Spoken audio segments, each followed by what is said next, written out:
حضور غوث اعظم کی کرامات کا تو یہ حال ہے کہ ملا علی قاری کہتے ہیں تواتر ہے کرامتوں میں، اور کہتے ہیں لکھتے وقت سوچتے ہیں کون سی لکھیں کون سی چھوڑیں، کون سی لکھیں، اور ایک عیسائی مسلمان دونوں جھگڑا کر رہے ہیں، غوث اعظم گزر رہے ہیں، جھگڑا ہو رہا ہے۔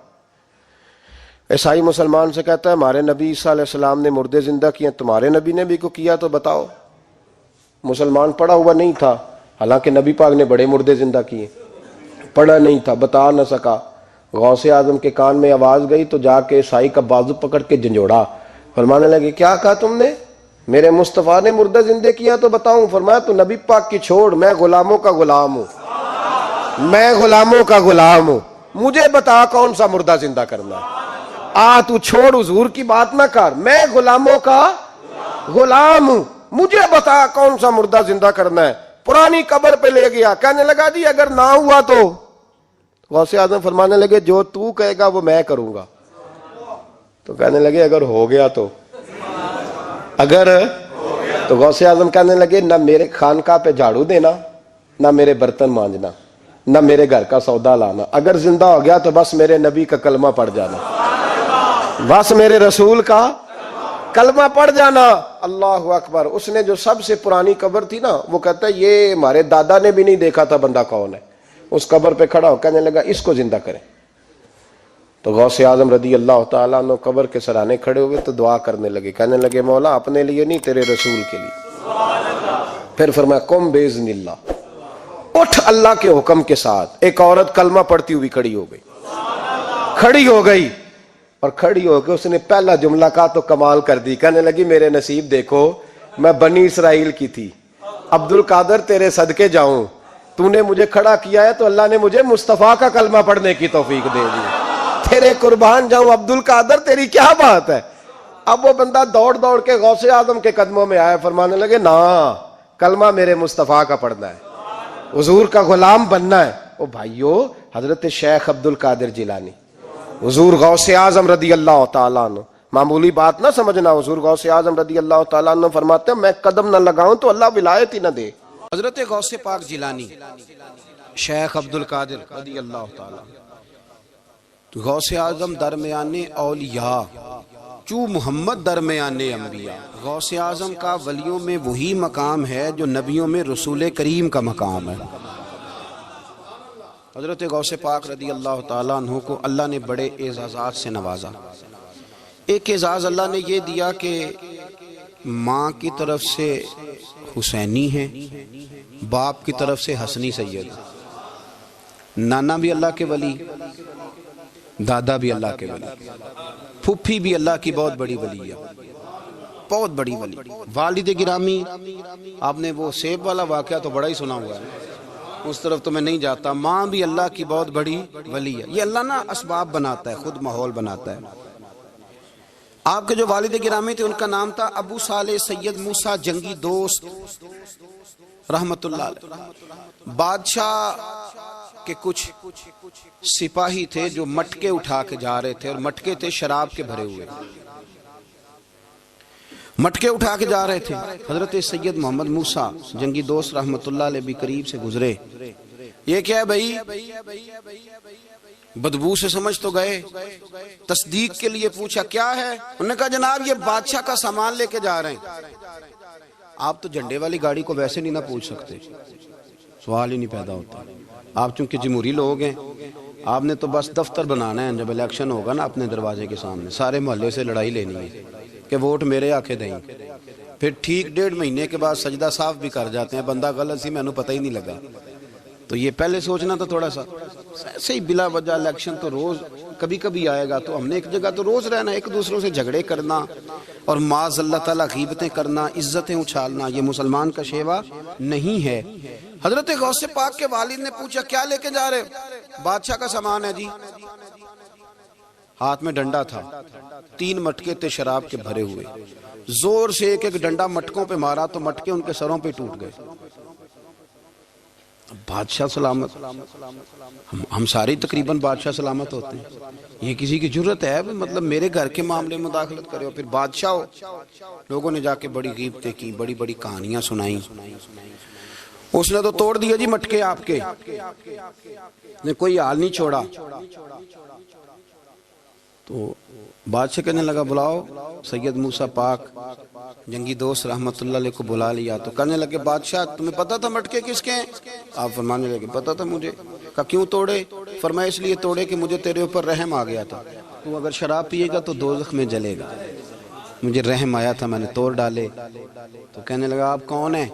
تو آپ فرمانے لگے میں محتسب ہوں، میری حساب کتاب لینے کی ڈیوٹی ہے، محتسب ہوں، غلط آدمی کا حساب کروں گا۔ تو بادشاہ کہنے لگا کس نے ڈیوٹی لگائی آپ کی؟ فرمانے لگے میری ڈیوٹی میرے رب کریم نے لگائی ہے، میری ڈیوٹی اللہ نے لگائی ہے۔ تأمرون بالمعروف وتنہون عن المنکر، مسلمان کے ذمے ہے اچھائی کا حکم دے گا، برائی سے روکے، یہ ذمہ داری ہے میری، اللہ نے ڈیوٹی لگائی ہے۔ بادشاہ پہ اتنا روب طاری ہوا کہ کہنے لگا حضور آپ کی بڑی مہربانی، آپ نے یہ کام کیا۔ کہنے لگا جناب اگر آپ اجازت دیں تو میں بھی آپ کو محتسب نہ بنا دوں، آپ میرے وزیر بن جائیں، کوئی بندہ اس طرح کا کام کرے تو اسے روکیں۔ تو آپ فرمانے لگے نہیں، تو اپنی نوکری سنبھال کے رکھ، جسے اللہ ڈیوٹی پہ لگائے اسے پھر بندوں کی ڈیوٹیاں نہیں کرنی چاہیے۔ یہ اعزاز اللہ نے انہیں دیا، یہ شان رب کریم نے عطا فرمائی۔ ان کے صاحبزادے تھے حضرت غوث پاک جیلانی رضی اللہ تعالی عنہ۔ اللہ تعالیٰ نے جب کسی شخص سے کام لینا ہوتا ہے تو اللہ اس کے لیے اسباب بھی خود ہی پیدا کر دیتا ہے۔ علامہ اقبال اپنے استاد کی بڑی قدر کرتے تھے، شمس العلماء کی۔ تو ایک دن حضرت شمس العلماء سے کہنے لگے استاد جی آپ کی مہربانی سے پڑھ گیا ہوں۔ تو فرمانے لگے پتر تیری کلاس میں تو 250 لڑکا تھا، میری مہربانی تو سب پہ تھی، پر سارے تو اقبال نہیں نہ بنے۔ فرمانے لگے تیرے اندر بھی کوئی خوبی تھی، اس کی وجہ سے اللہ نے تجھے یہ اعزاز، کوئی چیز تیرے اندر بھی۔ اللہ تعالیٰ جب کسی بندے کو نوازتا ہے نا تو بندہ بھی محنت کرتا ہے، لیکن اس کی محنت سے زیادہ اللہ کے فضل کا دخل ہوتا ہے۔ تو بندے کئی دفعہ کہنے لگ جاتے ہیں بڑی مشقت کی، بڑی محنت کی، کچھ بھی نہیں ہوتا، زیادہ اللہ کے فضل کا انحصار ہوتا ہے۔ رب جیسے چاہتا ہے ویسے فیصلے دیتا ہے۔ آپ فرماتے ہیں کہ میں چھوٹا سا تھا، والد انتقال کر گئے، والدہ تھی میری اور ہم 2 بھائی تھے۔ فرماتے ہیں بچے کھیلنے کے لیے نکلے تو میں بھی ان کے پیچھے کھیلنے نکل گیا۔ ایک بیل بچوں کے قابو آ گیا، تو بچوں کے قابو کو چیز آ جائے تو پھر وہ اس کا جو حال ہوتا ہے وہ تو ہمیں پتہ ہی، ہم سارے بچے رہ چکے ہیں۔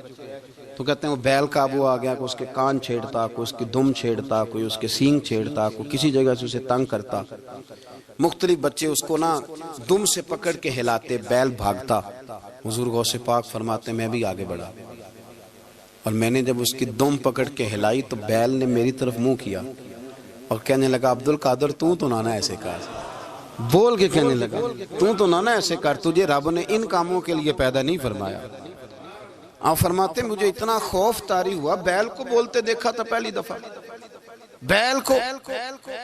اب میرے سنی کو بھی دلیلوں کی ضرورت ہوتی ہے، دلیل نہ دیں، کسی بزرگ کی بات سنائیں تو سنی بھی تھوڑا تھوڑا دائیں بائیں دیکھتا ہے۔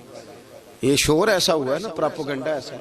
میں حدیث پاک سنا دیتا ہوں۔ رسول کریم صلی اللہ تعالیٰ علیہ وآلہ وسلم فرماتے ہیں ایک شخص نے بیل پہ سواری کر لی تھی۔ بیل سواری کے لیے نہیں پیدا کیا گیا، سواری کے لیے اونٹ ہیں، خچر ہیں، گھوڑے ہیں، گدھے ہیں، بیل کھیتی باڑی کے لیے۔ اس شخص نے جب بیل پہ سواری کی تو بیل پیچھے مڑ کے دیکھنے لگا اور کہنے لگا یار تو بڑا بیوقوف ہے، بول کے کہنے لگا مجھے اللہ نے سواری کے لیے نہیں پیدا کیا، میرے سے وہ کام لے جس لیے میں پیدا کیا گیا ہوں۔ تو بندہ ڈر گیا، کہنے لگا بڑی حیرانگی والی بات نہیں کہ بیل بولتا ہے، تو بیل پھر بول پڑا۔ کہنے لگا اس سے بھی زیادہ حیرانگی والی بات ہے۔ اس نے کہا وہ کیا؟ کہنے لگے مدینے میں نبی پاک آ گئے ہیں اور تو نے ابھی تک کلمہ ہی نہیں پڑھا، یہ اس سے بھی زیادہ حیرانگی والی بات ہے۔ جامع المعجزات میں حدیث موجود ہے، حضور آ گئے اور تو نے کلمہ ہی نہیں پڑھا۔ وہ شخص کہتا ہے میں سر پٹ دورا، جب آ کے سامنے کھڑا ہوا تو حضور مسکرائے، فرمایا آجا پڑھ لے کلمہ، مجھے پتا ہے تجھے کس نے بھیجا ہے۔ اللہ والوں کی باتیں مان لیا کریں، میں بڑی ذمہ داری سے کہتا ہوں رب کریم کے کوئی بندوں کی بات کتاب و سنت کے خلاف نہیں ہوتی، وہی تو کتاب و سنت آگے پہنچانے والے ہوتے۔ تو حضور غوث پاک فرماتے ہیں میں وہ ڈر کے گھر آیا، جب گھر پہنچا تو میرے کانوں میں آواز آ رہی تھی لبیک اللہم لبیک لبیک لا شریک لک لبیک۔ فرماتے میں چھت پہ چڑھا اور میں نے جیلان میں اپنی چھت پہ کھڑے ہو کے دیکھا تو حج کے دن تھے، میری سیدھی نظر میدان عرفات پہ گئی، لوگ میدان عرفات میں بیٹھ کے لبیک لبیک پڑھ رہے تھے۔ پہلے میں وہاں سے ڈر کے آیا، پھر چھت سے ڈر کے نیچے اترا، ماں کو ساری بات بتائی۔ تو کہتی میری ماں کہنے لگی بیٹے جب تو پیدا ہونے والا تھا تو مجھے بڑی بشارتیں ملتی.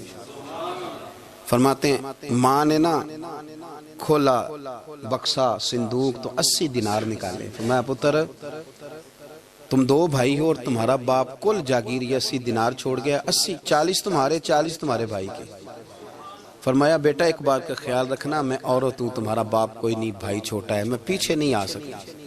یہ 40 دینار لے جا اور جا بغداد چلا جا کے تعلیم حاصل کر. بیٹے میں پہنچ نہیں سکتی خیال رکھنا. غوث پاک فرماتے ہیں 12 سال میں نے تعلیم حاصل کی یارو میں نے پتے بھی کھائے اور خود آپ کا فرمان موجود ہے. فرماتے ہیں ایسی سختیاں بھی دیکھیں کہ پتھروں اور پہاڑوں پہ گزرتی تو شاید پگھل جاتے لیکن میں نے اپنے نبی کا دین پڑھا. اب تو پیر کے گھر میں جو پیدا ہوتا ہے وہ علم لدنی والا ہوتا ہے. میں تو صاحب دا پتر ہے او خدا کے بندے صبر کر. اگر غوث پاک حسنی حسینی سید ہو کے باقاعدہ پھٹی پہ بیٹھ کے پڑھتے ہیں تو کس پیر کا مرید ہو گیا جسے علم ہی کوئی نہیں جو جاہل آدمی ہے. یہ ضروری ہے علوم دینیاں ضروری ہیں اس کے بغیر کام نہیں چلتا. اور غوث پاک رضی اللہ تعالیٰ عنہ کی آپ پوری زندگی پڑھ کے دیکھ لیں. غوث پاک تمام اولیاء کے امام ہیں ساری زندگی. غوث اعظم سے کسی نے پوچھا آپ نے سب سے زیادہ دین کا کام کس طرح کیا تو فرماتے ہیں تقریر کے ذریعے. اب تقریر کرنے والا مولوی ہوتا ہے اور تویز دینے والا سبحان اللہ. غوث پاک رضی اللہ تعالیٰ عنہ فرماتے ہیں میں نے دین کا سارا کام کس ذریعے سے کیا ہے. ہفتے میں 3 جلسے کرتے تھے اور 70 ہزار کا مجمع ہوتا تھا اور بغیر لاؤڈ سپیکر کے تقریریں ہوتی تھی. اور فرماتے ہیں جیسی سمجھ پہلے بندے کو آتی تھی ویسی آخری والے کو آتی تھی. لوگوں نے کہا حضور یہ کرم کیسے ہوا. فرمانے لگے میں نے جب تعلیم حاصل کر لی تو بولنا آتا ہی نہیں تھا تو میں بڑا پریشان ایک دن سو گیا تو خواب میں رسول کریم کا دیدار نصیب ہوا. فرمایا تیری تو واز کیا کر تیرے واز سے لوگوں کو فائدہ ہوگا. یا رسول اللہ میں اجمی بندہ ہوں لوگوں کے سامنے کیسے بات کروں گا. تو حضور نے فرمایا منہ کھولنا ذرا. کہتے میں نے منہ کھولا تو محبوب نے 7 دفعہ لعاب دہن ڈالا میرے منہ میں. آپ فرماتے ہیں پھر بولتا میں تھا اثر کوئی اور پیدا کر دیتا. حضور غوث پاک رضی اللہ تعالیٰ عنہ نے 40 سال دین کا کام کیا. صبح کے وقت فقہ کا درس دیتے تھے فجر کے بعد کچھ دیر کا ناشتہ کرتے سو جاتے پھر آ کے مدرسے میں پڑھاتے باقاعدہ بچوں کو. غوث پاک رضی اللہ تعالیٰ عنہ کی سیرت پر آپ ساری کتابیں پڑھ لیں ساری کتابیں لو. میں نے بھی بڑا ہی دعویٰ کر دیا یعنی ساری کتابیں جتنی اب تک چھپی ہوئی ہیں ساری پڑھ لو. کہیں نہیں ملے گا کہ ہم غوث پاک کے آستانے پہ گئے. غوث پاک کسی بندے نے یہ نہیں کہا ہم غوث پاک کے آستانے پہ گئے غوث پاک کے دربار پہ گئے. سب نے یہی لکھا ہے کہ ہم حضور غوث پاک کے مدرسے میں گئے. ہمارے نا مدرسوں میں سبق تقسیم ہوتے ہیں. سال جب شروع ہوتا ہے نا تو سبق تقسیم ہوتے ہیں. ہمارے مدرسے میں بھی تقسیم کرتے ہیں ہمارے مولانا. آپ حدیث پاک پڑھائیں گے فلانا استاد منطق پڑھائے گا فلانا فلسفہ پڑھائے گا فلانا یہ سبق تقسیم ہوتا ہے. فلانا قرآن فلانا حدیث فلاں فقہ. تو غوث اعظم کے مدرسے کے جو ناظم تعلیمات تھے وہ کہنے لگے حضور سبق بانٹنا ہے تو آپ کو کون کون سے سبق دے دیں کون کون سا پیریڈ پڑھائیں گے. تو آپ فرمانے لگے نہیں پیریڈ رہنے دو. حضور پھر فرمایا اس طرح کرو لائق بچے تم رکھ لو اور نلائق سارے مجھے دے دو. میں جانوں اور نلائق جانے. نلائق سارے میرے. غوث پاک رضی اللہ تعالیٰ نلائق سارے رکھ لیے کند ذہن. اور حضور غوث پاک ان کو اسباق پڑھایا کرتے ان پر محنت کرتے. فجر کے بعد فقہ کا درس 10 بجے مدرسے کی کلاس. زور کے بعد حدیث پاک کا درس. مغرب کے بعد تفسیر بیان کرتے. بانج علموں جو کرے فقیری وہ کافر مرے دیوانہ.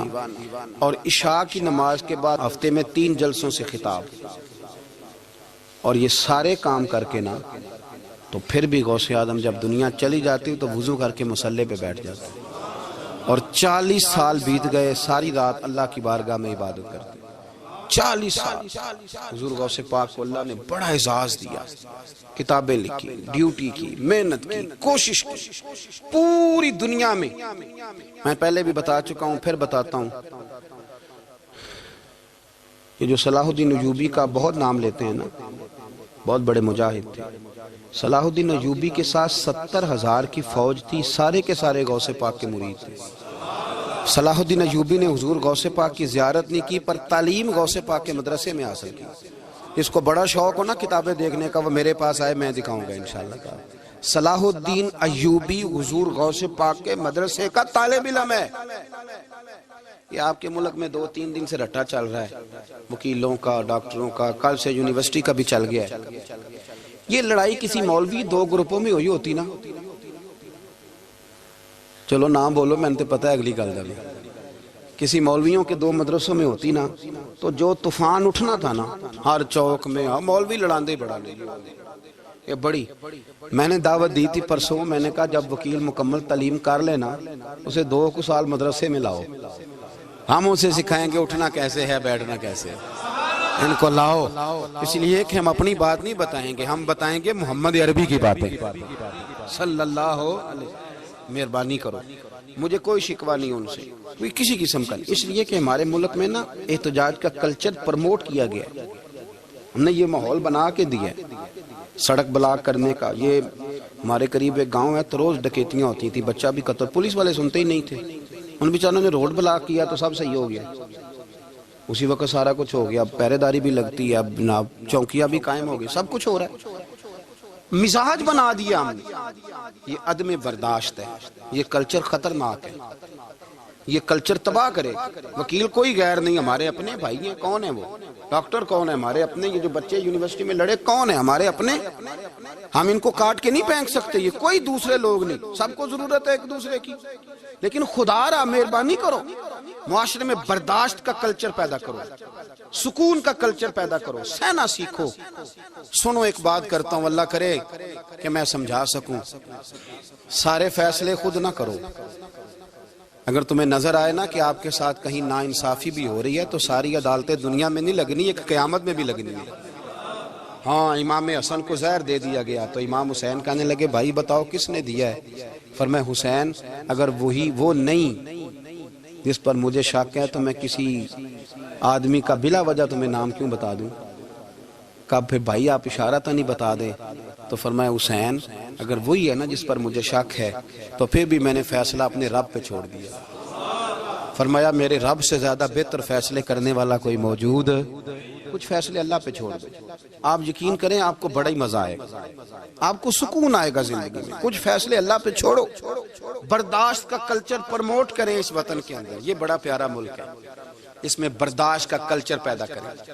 وکیل کو ہر وقت ڈاکٹر کی ضرورت ہے، ڈاکٹر کو ہر وقت وکیل کی ضرورت ہے. ہم ایک دوسرے کے بغیر دیکھیں نا، میں نے آئین بھی رکھا ہوا ہے پاکستان کا، لیکن اس کے باوجود کوئی مسئلہ بن جائے تو میں کسی وکیل صاحب کو فون کرتا ہوں. میرے دوست ہے، میں پوچھتا ہوں کہ یار یہ مسئلہ ہے، اس کا کیا حل ہے؟ ہم مل کے رہتے ہیں معاشرے میں. برداشت کے کلچر کو پروموٹ کریں، پیار کریں، محبت بانٹیں. یہ وطن ہے، اس کو مل کے سنواریں گے تو انشاءاللہ تعالیٰ یہ رسول اللہ کے دین کا قلعہ بنے گا بڑا مضبوط. اس سے پیار کریں. مثبت غلط بات ہے تو اس کو آپ سمجھائیں، اس پر تبلیغ کریں، لیکن یہ نہ کریں کہ آپ عدم برداشت کا ماحول پیدا کریں. حضور غوث پاک رضی اللہ تعالیٰ عنہ دین کا کام. ایک بات، اللہ والوں کے پاس لوگ دعاؤں کے لیے جاتے ہیں. کیوں جاتے ہیں؟ سنو، میرے ساتھ ایک شخص رہتا ہے، صبح سے شام تک میری ڈیوٹی کرتا ہے، نوکری کرتا ہے، خدمت کرتا ہے، گاڑی چلاتا ہے، یہ کرتا ہے وہ کرتا ہے. ایک صاحب ہیں جو 3 سال کے بعد ملتے ہیں. وہ جو 3 سال کے بعد ملتے ہیں وہ شکوہ کرتے ہیں کہ پیر صاحب اس کی بات زیادہ مانتے ہیں. تو پیر صاحب اب کدھر جائیں؟ یہ سارا دن پیر صاحب کی مانتا ہے. نہیں سمجھ آ رہی ہے آپ کو بات؟ یہ مزاج ہے نا جی. ایک بندہ سارا دن دنیا داری کرے، مال کمائے، پتہ نہیں جھوٹ بولے، بڑا کچھ کرے، اور ایک اللہ کا ولی جو اپنا بنائے کچھ نہ، سارا دن رسول اللہ کی باتیں کرے، سارا دن اللہ کے دین کی خدمت کرے. اور بھائی وہ جب ہاتھ اٹھاتا ہے نا تو پھر اللہ اس کی بات کو قبول کرتا ہے. کچھ میرے خاص ہیں، کچھ تیرے خاص ہیں، تو کچھ رب کے بھی خاص ہیں. اور اس پر بھی میں پہلے آیت پڑھ لوں گا تاکہ دلیل مضبوط ہو جائے. اللہ فرماتے ہیں واللہ یختص برحمتہ من یشاء. فرمایا میں نے کچھ بندوں کو اپنی رحمت سے اپنا خاص بنا لیا. کچھ بندے اللہ کے بس اللہ کی بارگاہ میں وہ دعائیں کرتے ہیں تو اللہ قبول فرما لیتا ہے. پتر اللہ ہی دیتا ہے، لیکن اللہ کا ولی دعا تو کر سکتا ہے نا. اللہ کا ولی، میری بات کی سمجھ آ رہی ہے؟ بیٹا کون دیتا ہے؟ اللہ. حضرت محدث اعظم رحمۃ اللہ علیہ کے پاس ایک شخص نے آ کے کہا جی ولی اللہ بیٹا دے سکتا ہے؟ آپ فرمانے لگے ولی اللہ اللہ سے ملا سکتا ہے؟ جی وہ تو ہے ہی ولی اللہ، تو اس نے ملا دینا ہے. تو فرمایا جو اللہ سے ملا دے بیٹا تو چھوٹی سی بات ہے. تو دیکھ نہ کہ جو اللہ تک تجھے لے گیا تو پھر پتر پیچھے رہ گیا. لیکن بیٹا دیتا کون ہے؟ بول کے بتائیں, بول کے. اللہ دیتا ہے. دعا کون کرتا ہے؟ اللہ کا ولی دعا کر دیتا ہے. بی بی آ گئی روتی ہوئی غوث پاک کے پاس, کہنے لگی 6 بیٹیاں ہیں. خامد اور سسر کہتے ہیں کہ 7ویں بھی بیٹی ہوئی تو طلاق دے دیں گے. تھوڑا سا اگر بندہ مالدار بھی ہو تو پھر وہ ہمارا دماغ جہاں مرضی چلتا ہے نا. یہ جہالت آج بھی بہت ساری جگہوں پہ پائی جاتی ہے. تہذیب سکھاتی ہے جینے کا سلیقہ, تعلیم سے جاہل کی جہالت نہیں جاتی. تو رو پڑی. حضور غوث پاک رضی اللہ تعالیٰ عنہ نے بلایا اس کے شوہر کو بھی اور سسر کو بھی. فرمایا یہ دیکھ, یہ تو اللہ کے کام ہے, جس کو چاہے بیٹیاں دے, جس کو چاہے بیٹے دے. تو جو نہیں مانتے پھر غوث پاک کی بھی نہیں مانتے. انہوں نے کہا جی نہیں دی, میں تو نکاح کروں گا. چلے گئے تو غوث پاک کی بارگاہ میں وہ بیٹی اور اس کا باپ اور اس کی ماں پھر آئے, کہنے لگے حضور مہربانی فرمائیں. پھر اللہ کے ولیوں کے پاس ایک قوت ہوتی ہے جس کا نام مصلی ہے. مصلی بہت بڑی طاقت, بہت بڑی. حضور نے فرمایا دعا صلاح المومن, فرمایا دعا مومن کا ہتھیار ہے. یہ مومن جب ہاتھ اٹھاتا ہے تو پھر عرش کا مالک دروازے کھول دیتا ہے کرم کے. حضور غوث پاک نے مصلی بچھا لیا اور رو پڑے. کہنے لگے مالک کریم, اس بی بی کے دل میں کس نے بات ڈالی تھی کہ عبد القادر کے دروازے پہ جا. دیکھیں منانے کا انداز, منانا آتا ہے نا. اللہ کس نے اس کے دل میں بات ڈالی کہ عبد القادر کے دروازے جا, کس نے ڈالی؟ اور مالک اگر تو نہیں ڈالی تھی تو کیا تو اب اپنے عبد القادر کو رسوا کرے گا؟ اگر تو نہیں بھیجا ہے کہ ادھر جا تو اب تو رسوا کرے گا؟ حضور غوث پاک رضی اللہ تعالیٰ نے دعا مانگ کے چہرے پہ ہاتھ پھیرے, بچی کے سر پہ ہاتھ رکھا, فرمانے لگے پتر جا, مجھے امید ہے اللہ نے 6 بیٹیاں دی ہیں تو 7 بیٹے بھی عطا فرمائے گا. تو بی بی کہتی ہے پھر رب نے فضل فرمایا اور 7 ہی بیٹے عطا فرمائے. پھر 7 ہی بیٹے رب کریم نے دیے. تو جو اللہ کی مان تھا پھر اللہ بھی اس کی. تو اس میں اختلاف کی کیا بات ہے؟ یہ سادی سی بات ہے. ایک بغداد کا سوداگر تھا, بڑا مالدار تھا. ایک دن اس نے بغداد کے سارے علماء اور مشائخ کی دعوت پکائی تو غوث پاک کے پاس بھی آیا. کہنے لگا حضور شام کا کھانا ہے. آپ نے اس کا چہرہ دیکھا تو وہ رو پڑا. کہنے لگا بغداد کے پیر انکار نہ کرنا. آپ نے فرمایا تو جا, میں آؤں گا. شاگرد مرید کہنے لگے حضرت جی آپ بڑی مشغولیت تھی شام کو. فرمایا اتنا بڑا آدمی جب رو پڑتا ہے تو لگتا ہے بڑا مجبور ہے, چلیں گے. شام کو جب اس کے دروازے پہ گئے تو کھانا بھی اس نے چنا تو ساتھ اس نے ایک ٹوکرا, ایک صندوق بھی لا کے رکھا, اوپر سے خالی. جب غوث پاک نے اٹھ کے دیکھا تو اندر اس سوداگر کا بیٹا, اس تاجر کا بیٹا, دونوں ٹانگوں سے معذور, دونوں ہاتھوں سے معذور, ایک ہی بیٹا اپاہج ہے. وہ تاجر رو پڑا. کہنے لگا حضور بڑی دنیا جانتی ہے, بڑا مال ہے, اور جب تنہا بیٹھتا ہوں تو کھول کے روتا ہوں. وہ بے نیاز ہے نا, ساری زندگی کے بعد ایک بیٹا دیا تو وہ بھی اپاہج ہے. حضور بال سفید ہو گئے. لوگوں کی اولاد بڑھاپے کا سہارا بنتی ہے. میں بوڑھے وقت میں اس کو اٹھا کے پیشاب پخانے کے لیے لے کے جاتا ہوں. بغداد کے عبد القادر سنا ہے جب تو دعا مانگتا ہے تو رب قبول فرما لیتا ہے. تو مہربانی فرما, اگر میرا پتر ٹھیک ہو جائے, میرا زور کوئی نہیں, مالک بے نیاز ہی بڑا ہے, اگر مہربانی ہو جائے. تو غوث پاک نے پھر مصلی بچھایا. مصلی بچھا کے کہنے لگے مالک تو اپنے بندوں کے دل میری طرف کیوں موڑتا ہے, اور اگر موڑتا ہے تو پھر رحمت کی نظر فرما, بندہ نوازی فرما. ایک باپ اتنے رو رو کے آنسو بہا رہا ہے تو کرم نوازی فرما. حضور غوث پاک نے ابھی چہرے پر ہاتھ نہیں پھیرے کہ بچہ اللہ اکبر کہتا ہوا صندوق سے باہر نکل آیا. اللہ تبارک و تعالیٰ نے نا ہمارے محبوب کریم علیہ السلام کو دنیا میں بھیجا تو فرمایا یا ایھا الناس قد جاءکم برہان من ربکم, اے لوگو تمہارے پاس تمہارے رب کی دلیل آ گئی. اللہ تبارک و تعالیٰ نے محبوب پاک علیہ السلام کو سراپا دلیل بنا کے بھیجا. باقی انبیاء کرام علیہم السلام کے پاس بھی اپنی نبوت کے دلائل کے طور پر بے شمار معجزات تھے, اور حضور کریم علیہ السلام کے تو پورے وجود کو ہی اللہ نے معجزہ بنایا.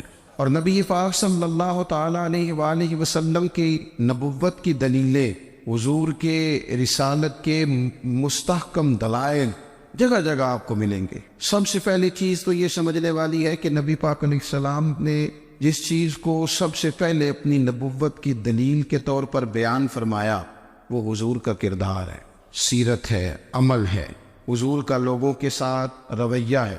نبی پاک علیہ السلام کی تبلیغ کے 3 دور ہیں۔ ایک تو حضور نے اپنے قول سے تبلیغ فرمائی، وہ 40 سال کی عمر سے محبوب نے اعلان فرمایا اور تبلیغ کی، اور ایک نبی پاک صلی اللہ تعالیٰ علیہ وسلم بالواسطہ حضور کی تبلیغ ہے جو آج تک جاری ہے۔ امت کے علماء، مشائخ، مبلغین حضور کے دین کو آگے پھیلا رہے ہیں، تو دراصل یہ بھی تبلیغ رسول پاک علیہ السلام ہی کی تبلیغ۔ اور ایک حضور کی تبلیغ کا دور ہے حضور کی پیدائش سے لے کر ولادت مبارکہ سے لے کر حضور علیہ السلام کے اعلان نبوت تک۔ اس دوران نبی پاک نے جو تبلیغ فرمائی ہے وہ اپنے کردار سے فرمائی۔ عرب کا وہ معاشرہ جو بڑا میلا کچیلا گدلا ہو چکا تھا، جس کے اندر سراسر مادہ پرستی کا زور تھا، جس کے اندر لوگ انسانوں کی خرید و فروخت کرتے تھے، جس کے اندر بیٹیوں کو زندہ دفن کر دیتے تھے، جس کے اندر جو آدمی جتنا زیادہ مضبوط ہوتا تھا اتنا زیادہ لٹیرا بن جاتا تھا، اس معاشرے کے اندر رسول کریم علیہ السلام نے 40 سال گزارے، اور اس طرح گزارے کہ جو بیگانے بھی تھے وہ بھی کہا کرتے تھے یہ صادق ہے، یہ امین ہے۔ اور جب حضور نے اعلان نبوت کیا تو فرمایا، یہ قرآن مجید کے لفظ ہیں، فرمایا فَقَدْ لَبِثْتُ فِيكُمْ عُمَرًا مِّن قَبْلِهِ أَفَلَا تَعْقِلُونَ، میں تمہارے بیچ عمر کا ایک حصہ گزار چکا ہوں، تمہیں عقل نہیں ہے، شعور نہیں ہے۔ نبی کریم علیہ السلام نے اپنے کردار کو، اپنے عمل کو اپنی نبوت کی دلیل کے طور پر بیان فرمایا۔ وہ تو حضرت حلیمہ بھی فرماتی ہیں نا، جب میں نبی کریم علیہ السلام کو اپنے گھر لے گئی تو میرا اپنا بچہ بھی دودھ پیتا تھا، 2 میرے بیٹے ہو گئے، ایک میری یہ نسبی اولاد اور حضور میری رضائی اولاد۔ تو کہتی ہیں جب میں کریم محبوب علیہ السلام کو اپنے سینے سے لگاتی تھی تو حضور میرے ایک پستان سے دودھ پیتے تھے اور دوسرا اپنے بھائی کے لیے چھوڑ دیا کرتے۔ یہاں سے رسول کریم علیہ السلام نے کردار کے ذریعے تبلیغ اور پھر اعلان نبوت سے پہلے ایک تنظیم عرب کے جوانوں پر، عرب کے سرداروں پر مشتمل بنائی گئی، جس میں نبی کریم علیہ السلام نے بڑا حصہ لیا سرکار نے، اور بڑے اہم لوگوں کو شعور حضور نے عطا فرمائے۔ وہ اس جماعت کا فیصلہ تھا کہ ہم سارے جوان، سارے بڑے لوگ ملیں گے، یہ حضور کے اعلان نبوت سے پہلے کی بات ہے، ہم بڑے لوگ ملیں گے، کسی بڑے کو کسی چھوٹے پر ظلم نہیں کرنے دیں گے، کسی آدمی کو کسی غریب کا حق نہیں کھانے دیں گے۔ حضور علیہ السلام نے نا اپنی کردار سے، اپنے عمل سے، اور آپ کا جو عمل ہوتا ہے نا وہ اصل ہوتا ہے۔ ایک ہوتا ہے آپ کوئی بات کرتے ہیں اور ایک ہوتا ہے کہ آپ کوئی عمل کرتے ہیں۔ آپ جب عمل کرتے ہیں تو عمل کے ذریعے بھی لوگوں تک بات پہنچتی ہے کہ دراصل آپ کا اٹھنا بیٹھنا چلنا پھرنا کیا ہے۔ میرے رسول کریم علیہ السلام کا اٹھنا بھی ایک نبی کا، بیٹھنا بھی ایک نبی کا، بات کرنا بھی ایک نبی کا، معاملات زندگی کرنا بھی ایک نبی کا، لین دین کرنا بھی ایک نبی کا۔ ایک شخص کہتے ہیں میں نے اعلان نبوت سے پہلے حضور علیہ السلام سے کوئی چیز خریدی تھی اور میں نے عرض کیا تھا آپ یہاں تشریف رکھیں، میں پیسے لے کے آتا ہوں، میں 3 دن کے بعد آیا۔ دیکھو یہ بات کرنی کتنی آسان ہے، بولنی کتنی آسان ہے، پر 3 دن یہاں میرے بھائی کو کسی شخص کو 2 گھنٹے انتظار کرنا پڑ جائے تو لوگ کہتے ہیں الانتظار وشد من القتل، یہ تو قتل سے زیادہ تکلیف والا معاملہ ہے، منتظر رہنا کسی کا۔ کہتے 3 دن کے بعد میں آیا تو میرے رسول کریم وہیں تشریف فرمایا، بس اتنا فرمایا یار تم نے مجھے بڑی تکلیف میں ڈال دیا، 3 دن ہو گئے یہاں رکے ہوئے۔ تو حضور نے اپنے کردار کو، اپنے عمل کو، اپنے معاملات کو سب سے پہلے اپنی نبوت کی دلیل کے طور پر پیش کیا۔ کسی نے کیا خوب کہا تھا کہ جو تیری جان کے دشمن ہے وہ بھی کہتے ہیں، بظاہر تو آئے ہیں نا ہجرت کی رات جان لینے، لیکن امانتیں حضور کے گھر میں رکھی ہوئی ہیں، امانتیں کاشانہ نور پہ پڑی ہے۔ وہ جو تیری جان کے دشمن ہے وہ بھی کہتے ہیں کہ امین تو ہے اور صداقت کی آبرو تو ہے۔ تو پہلے کردار، پھر دوسری بات، اللہ تعالیٰ نے اپنے محبوب علیہ السلام کو اپنا مطلق نائب بنا کر، اپنا محبوب اعظم بنا کر، ویسے ہی سارے انسانوں کے بارے میں کہا وَإِذْ قَالَ رَبُّكَ لِلْمَلَائِكَةِ إِنِّي جَاعِلٌ فِي الْأَرْضِ خَلِيفَةً، میں زمین میں اپنا نائب بنانے والا ہوں۔ لیکن حضور علیہ السلام تو محبوب ہے نا،